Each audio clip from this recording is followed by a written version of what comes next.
Our top story, South Africa's president says a week-long unrest in the country was meant to incite an insurrection.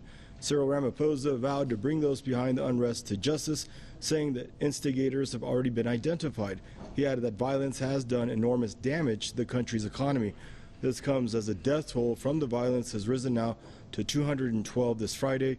Earlier, Ramaphosa authorized the deployment of 25,000 reserve army personnel who will be on the streets for almost a month. South Africa plunged into chaos after former President Jacob Zuma turned himself into authorities to serve 15 months in jail. Zuma was convicted of contempt of court after failing to appear before a commission looking into graft allegations throughout his presidency.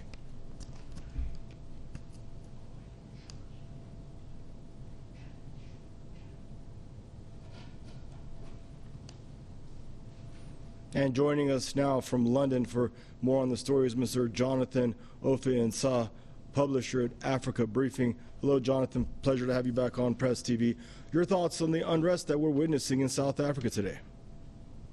Yes, the unrest, is a result of years of deprivation, since Zuma took over in the mid-noughties.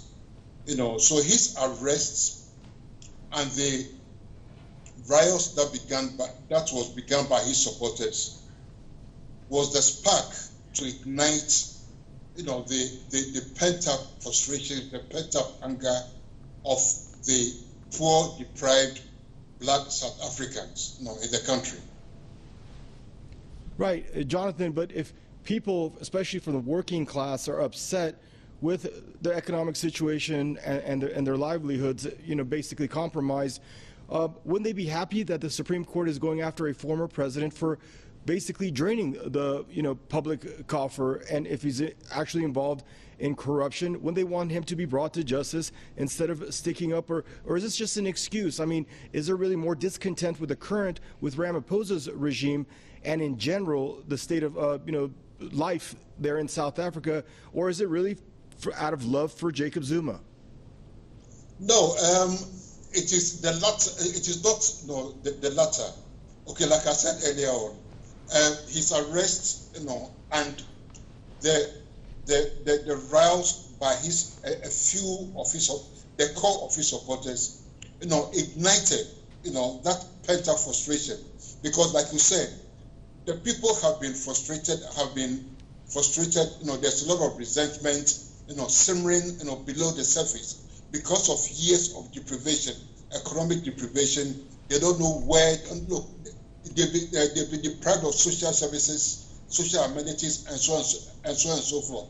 So that brought things to the fore. Yes, people will be happy that Zuma was being brought to justice, but even then, the impunity, that, because I remember the Zuma Foundation saying that until he was released, the riots would not stop.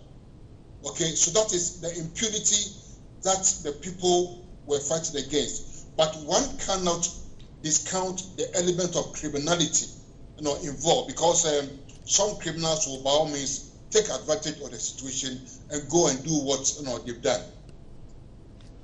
Right, and now with the grievances of the people, with the state of affairs and their living conditions, is it within Cyril Ramaphosa's power and this current administration to address the economic situations of Africans? I believe Ramaphosa has the ability to do so, yes. But don't forget that he's been in power since 2018, 2019, and it takes time, to repair the damage caused by Zuma's administration. And unfortunately, the ugly head of the COVID pandemic, set in. Okay, so, things have been compounded, by this COVID pandemic. People lay off work, people cannot go to work. They need to institute emergency economic measures and so on and so forth.